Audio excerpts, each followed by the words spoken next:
8K polling, 0.01mm rapid trigger precision, TMR sensors. At this point, gaming keyboard spec sheets are starting to get really ridiculous. And this is why I wanted to test the EPOMAKER HE75 V2 TMR. Because when every new keyboard claims numbers like these, what actually makes one better these days?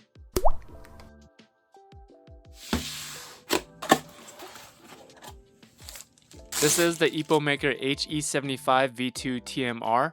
It's a $129 75% gaming keyboard with 0.01mm rapid trigger precision, 8K polling rate over USB and 2.4 GHz wireless.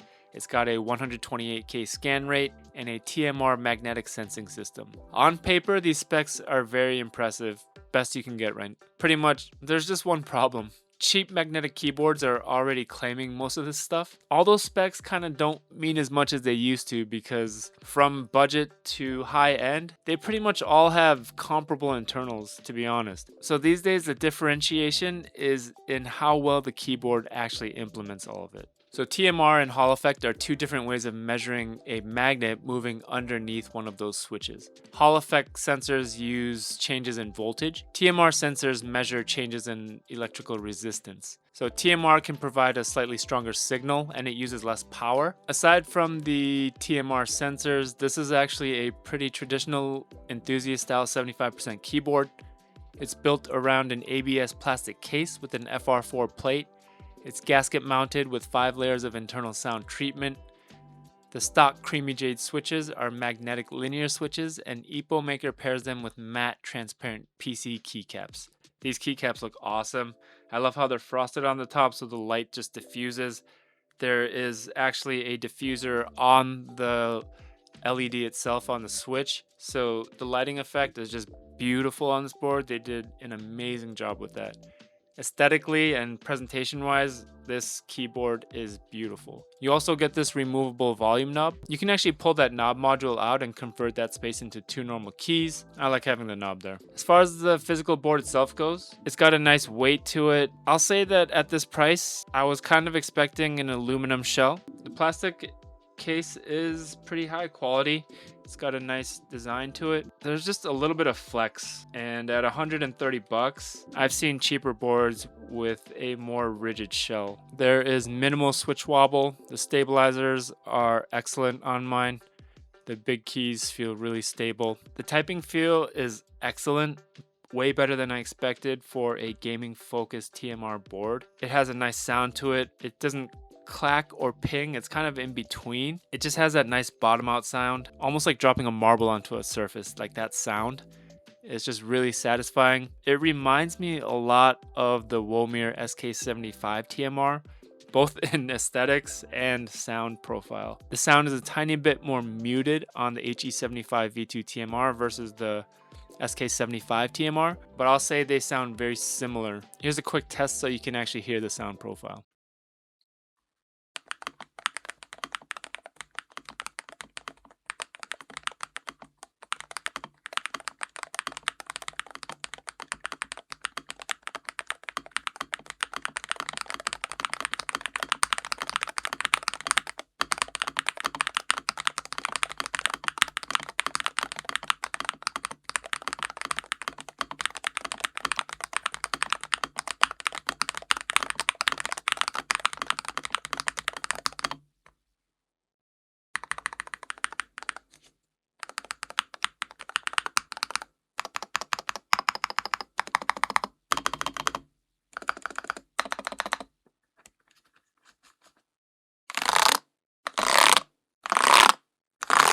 All that being said, this is a performance keyboard, so this is where I really wanted to push it.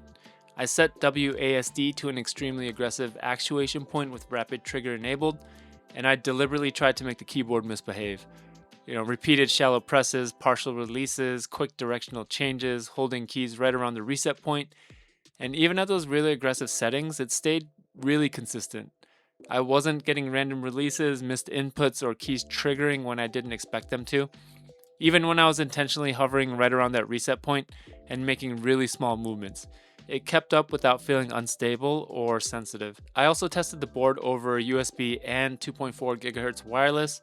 performance, I could not tell the difference between wired and wireless. The keyboard feels incredibly quick and agile in games. Directional changes feel immediate. Yeah, for me in terms of gaming, the biggest compliment I can give it is that it feels really responsive and it feels like a natural extension of what I'm trying to do. So yeah, I think it lives up to that impressive spec sheet and everything just feels sharp and immediate on this board. There is one thing about this TMR version that's really interesting. Unlike the regular HE75 V2, this board supports both magnetic switches and normal 3 or 5 pin mechanical switches. So TMR allows more flexibility in sensor placement, and EPOMAKER pairs that with a hybrid PCB here that gives you access to both switch types. So you're not locked into one magnetic switch ecosystem. This software is one of the more polished configuration apps I've used recently. The UI is clean, everything's laid out logically, the translations are good. I never really felt like I had to hunt around to figure out where a setting was. I made a really aggressive gaming profile here. I set the actuation point on the movement keys to around 0.1 millimeters, then set rapid trigger to react to extremely small press and release movements. For A and D, I also enabled snap key or SOCD style directional priority, so the keyboard prioritizes the most recent directional input. I know everyone knows about these features. I don't think everyone fully understands exactly what they do, so here's a quick explanation. If I'm holding A and then press D, D immediately takes priority. If I release D, it instantly goes back to the A input I'm still holding. Combine that with rapid trigger, you can see how quickly the board responds to really small changes in movement. Switching between profiles is really straightforward, and I think that's a key feature to have, especially on a magnetic board that you use for gaming and other purposes. The whole experience just feels much more finished than some of the magnetic keyboard software I've used, where the hardware is really good, but maybe the configuration utility still lacks some polish or feels like an afterthought almost.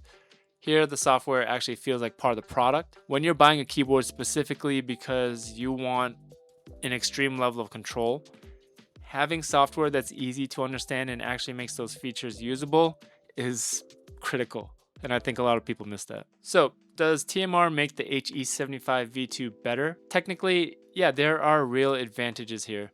TMR can be more power efficient and gives manufacturers more flexibility with sensor placement, and EPOMAKER uses that here alongside a hybrid PCB that supports magnetic and 3 or 5 pin mechanical switches. For me, I wouldn't buy this just because the specs are impressive. What makes the HE75 V2 TMR stand out to me is how seamlessly they've integrated the switch flexibility, wireless performance, sound profile, aesthetics, build quality, materials, along with an easy to use software and configuration process. You know, if all you're looking for is rapid trigger and a really fast gaming keyboard, to be honest, there are cheaper boards out there that give you those features. Yeah, and I think that's where gaming keyboards are right now. From top to bottom, the performance specs are gonna actually be comparable. I mean, 8K polling, you can find it on a $50 board, you can find it on a $300 board.